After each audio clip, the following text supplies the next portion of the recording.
Recording again. Okay. Hi, everyone. This is the April 10th API Machinery meeting. We just had Jordan give us a great walkthrough of Go modules, which we published in a separate recording, so go see that if you didn't.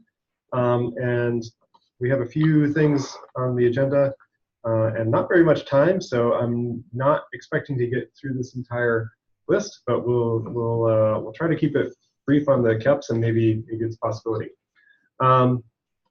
So I glanced at our KEPs and put a few on the list that seem to be worth it to talk about. Let's do the union one of last, because maybe that'll take longer, I don't know. So server-side get to implementable, it's been open for like a week. Nobody had anything bad to say about it, so I just unheld it and it merged when I looked at it. But if you're interested in that, certainly go look at it. Rate limiting, the group of, there's like 5 of us, so 5 or 6 of us that have been having discussions about that. I think we have enough agreement to work on the first draft of this, and so I just made a feature branch for that this morning. There's some KEPs outstanding. I'm pretty sure it's my turn to go look at those and review or something, or merge, or I don't know. It's probably my turn, but they're there if you want to go look at it. And there's a feature branch that we've just made, so if you're interested in contributing, maybe say something on the mailing list. There's some chatter there about the feature branch. Okay, and last, there's other KEPs out there, but the last one that I put on the list is union one of, which is building on the server-side apply work, building on the notion of a schema that we added there to really implement a structured notion of a union or a one of. Like, there's this many fields, but you can only set one of them at most. So Antoine wrote this up. I don't know if we want to talk about it very much here, especially since we don't have that much time, but I would appreciate your comments on it, since because of where apply hooked in, it makes it easy for us to implement this and have it just universally and consistently apply throughout the Kubernetes type system. So even if you're going through the update path, like you can do intelligent things now if you set the right tags in the schema. So anyone want to say anything about that before we go to the next section? Or any? All right, cool. You can all go look at the KEPs whenever you feel like it. We don't have to wait for them to show up on the meeting. Okay, Fede wanted to propose that my team, Fede's team at Google, we've been looking at the bugs and issues, or sorry, PRs and issues assigned to SIG API Machinery for like a year and a half now. There's somebody's typing and it's quite loud. It's David, I think, yeah. I think it's been helpful. So the idea is, what if we just open it up? We're not doing anything secret in that meeting. The only thing is we're probably going to have it at times that are convenient for us. Which means usually it's like 1 in the afternoon or 1:30. Mondays and Thursdays. Pacific time. Yeah, Pacific time, of course.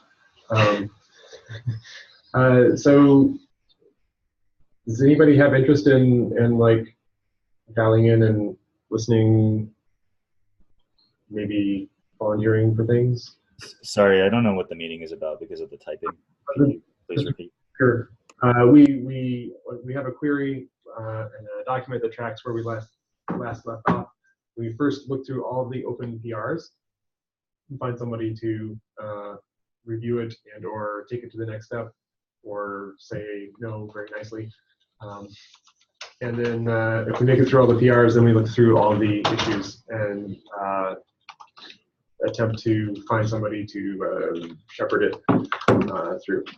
So we also make sure that what says API Machinery is API Machinery, or if it is API Machinery and other SIGs, we involve the other SIGs. It's like a housekeeping of our backlog. It's probably a good place to. I found it useful for people joining our team to come up to speed and like what's out there, what belongs to us, what doesn't. So it might be useful for other people for that reason. Anyway, if you see a calendar invite from FedEx, maybe we'll run a trial instance or something. It's not mandatory. We are doing it anyways, so we thought that anybody could be welcome to come and attend. I will change. We do it internally, so I will change it to have a Zoom meeting invite. So it's not going to be recorded. No, we could even run a few iterations on Hangouts, since that's much more convenient for us, just to see if it is something that people are interested in. Okay. Okay. And I guess we're going through this faster than I was expecting, which is great. Lei, do you want to say, am I pronouncing your name correctly? Yeah, it's Lee.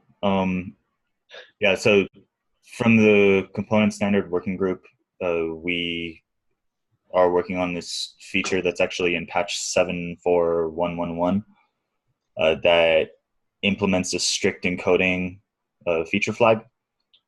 And this strict encoding is going to eventually, be something that's natively supported by the decoders that are part of API Machinery. But right now we have needs to have a constructor for strict decoders that have these feature flags enabled. And talking with Liggett and Lucas and Lubomir last week, we decided that we wanted a separate package that kind of just lived in component base to implement this decoder constructor. But if you actually read the interface in this patch, it's pretty messy. It duplicates a lot of code from Codec Factory, and I'm not really super happy with where it's going. I would really like some opinions on this. If we wanted it to be simpler and have less code duplication and benefit from the same test suite, it would need to be in Codec Factory. But since these are features that we want to be part of API Machinery, like by default, I'm not really sure where to take this. And I figured it'd be good to bring up here with the larger audience. Yeah, I didn't really prepare for this discussion item, so I don't know if I have much off the top of my head, but maybe David? I hadn't seen this before either. Based on the name, I'm assuming this is the classic look for typos where someone has used keys that aren't valid. Typos. Yeah.